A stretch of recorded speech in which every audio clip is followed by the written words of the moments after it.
Selamat pagi saudara. Sebelum kita membaca merenungkan firman Tuhan, mari kita berdoa. Terima kasih kepadamu ya Tuhan untuk hari yang baru yang boleh kami jalani. Kami hendak membaca merenungkan firman-Mu untuk menjadi pedoman perjalanan hidup kami. Biarlah Tuhan berbicara dan mengajar supaya kami mendapat berkat daripadanya. Dalam Tuhan Yesus, amin. Saudara, pembacaan Alkitab pada hari ini diambil dari Kitab Injil Lukas pasal yang kelima ayat 12 sampai dengan ayat yang ke-16. Tetapi saya hanya akan membaca ayat 12, 13, dan 14 yang mengatakan demikian. Pada suatu kali Yesus berada dalam sebuah kota. Di situ ada seorang yang penuh kusta. Ketika ia melihat Yesus, tersungkurlah ia dan memohon, "Tuan, jika Tuan mau, Tuan dapat melahirkan atau menyembuhkan aku." Lalu Yesus mengulurkan tangannya menjamah orang itu dan berkata, "Aku mau, jadilah engkau sembuh atau tahir."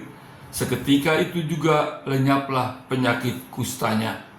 Yesus melarang orang itu memberitahukannya kepada siapapun juga dan berkata, "Pergilah, perlihatkanlah dirimu kepada imam dan persembahkanlah untuk pentahiranmu persembahan seperti yang diperintahkan Musa sebagai bukti bagi mereka." Saudara, dalam pembacaan tadi dikatakan pada suatu saat ketika Yesus berjalan ada seorang yang sakit kusta. Dia sakit kusta begitu rupa dan dia datang kepada Yesus dan berkata, "Tuan, jika Tuan mau, Tuan dapat menyembuhkan saya." Dan Yesus berkata, "Aku mau, jadilah engkau sembuh." Dan orang itu sembuh. Saudara, memang dalam terjemahan yang kedua, Perjanjian Baru, itu dikatakan bahwa orang itu penyakit kulit. Tapi jelas dengan ayat-ayat berikutnya, karena dikatakan supaya setelah dia sembuh, dia pergi kepada imam untuk bukti. Karena imamlah yang membuktikan, yang menyatakan bahwa dia sembuh untuk sakit kusta. Dan ada upacara ritualnya, upacara persembahannya. Jadi jelas orang itu memang kusta. Nah, saudara-saudara, sakit kusta itu adalah satu sakit yang sangat mengerikan pada waktu itu. Karena orang wajahnya bisa berubah mengerikan. Dan di samping itu penyakit itu bisa menular kemana-mana. Dan yang lebih parah lagi, pada waktu itu belum ada obatnya. Sehingga orang yang sakit kusta, yang dianggap mengerikan tadi, yang dianggap membahayakan orang lain, yang tidak ada obatnya bisa sampai mati, maka seringkali itu juga dianggap sebagai orang yang terkutuk. Dan orang yang sedemikian menjadi orang yang najis, yang tidak boleh berkumpul bersama dengan orang lain, dengan komunitas, dengan masyarakat lain, tapi dia harus diasingkan. Jadi bisa kita bayangkan betapa besarnya, beratnya, beban, penderitaan orang yang kusta tadi. Rupanya dia juga tentu udah berusaha untuk mendapatkan kesembuhan. Mungkin cari dokter-dokter, mungkin juga pergi ke dukun-dukun dan sebagainya, tapi dia tetap tidak sembuh karena memang pada umumnya pada waktu itu tidak akan sembuh. Saudara, rupanya orang itu juga sudah pernah mendengar tentang Yesus orang Nazaret. Yesus orang Nazaret yang makin populer, yang bisa melakukan bermacam-macam hal, bermacam-macam mujizat, termasuk menyembuhkan orang kusta dan sebagainya. Dia tentu pernah mendengar. Karena itu dia percaya bahwa Yesus menjadi harapannya untuk mendapatkan kesembuhan. Dan karena itu juga saudara, ketika Yesus lewat di kotanya, di tempat di mana dia berada, dia datang dan dengan yakin berkata, "Tuan, jika Tuan mau, Tuan dapat menyembuhkan saya. Jika Tuan mau, Tuan dapat menyembuhkan saya. Tuan pasti dapat menyembuhkan saya." Persoalannya apakah mau atau tidak. Tapi Yesus kemudian menjawab, "Aku mau, jadilah engkau sembuh," sambil menjamah orang tadi dan orang itu sembuh.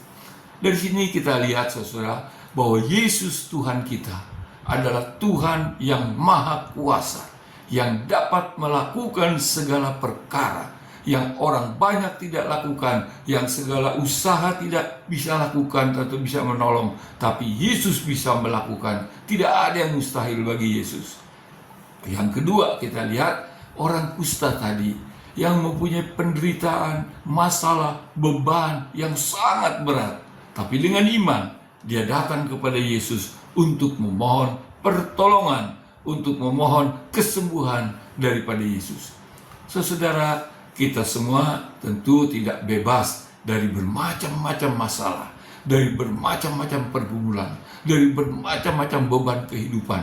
Apakah itu masalah rumah tangga, apakah itu masalah usaha atau pekerjaan kita, apakah itu masalah relasi dengan kawan-kawan kita, dan sebagainya, dan sebagainya. Banyak masalah yang bisa kita alami dalam kehidupan. Dan kadang-kadang masalah beban kita begitu berat, sehingga kita hampir menjadi putus asa, karena sudah berusaha dengan segala macam cara, tidak dapat lepas daripada beban, pergumulan, persoalan yang kita hadapi. Tapi ingatlah saudara, di tengah ketiada harapan, di tengah usaha kita yang tidak berhasil, kita tetap mempunyai pengharapan di dalam Yesus. Kita tetap mempunyai pengharapan di dalam Yesus, karena Yesus Tuhan kita adalah penolong kita, adalah penyelamat kita, dan bagi Dia tidak ada yang mustahil. Dia dapat melakukan segala perkara. Oleh sebab itu bagian kita adalah di tengah pergumulan yang berat sekalipun, kita datang kepada Yesus, kita memohon pertolongannya, kita mengharapkan kuasanya dinyatakan kepada kita untuk membebaskan kita dari segala masalah, dari segala beban kehidupan, dari segala pergumulan. Datanglah kepada Yesus, karena Dialah pengharapan dan penolong kita yang dapat kita andalkan. Saudara-saudara, Tuhan memberkati kita semua. Amin. Kita berdoa. Terima kasih kepadamu Tuhan untuk firman-Mu yang mengingatkan kami bahwa Engkau adalah Tuhan yang Maha Kuasa, dan Engkau adalah Tuhan yang peduli, yang memperhatikan, yang mengasihani orang-orang percaya, anak-anak-Mu. Tolong kami Tuhan, supaya kami tetap ingat, beriman, menaruh pengharapan kepada Tuhan dalam segala hal.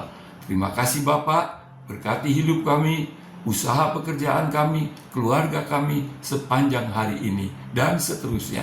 Dalam nama Tuhan Yesus, amin. Saudara, Tuhan memberkati kita semua.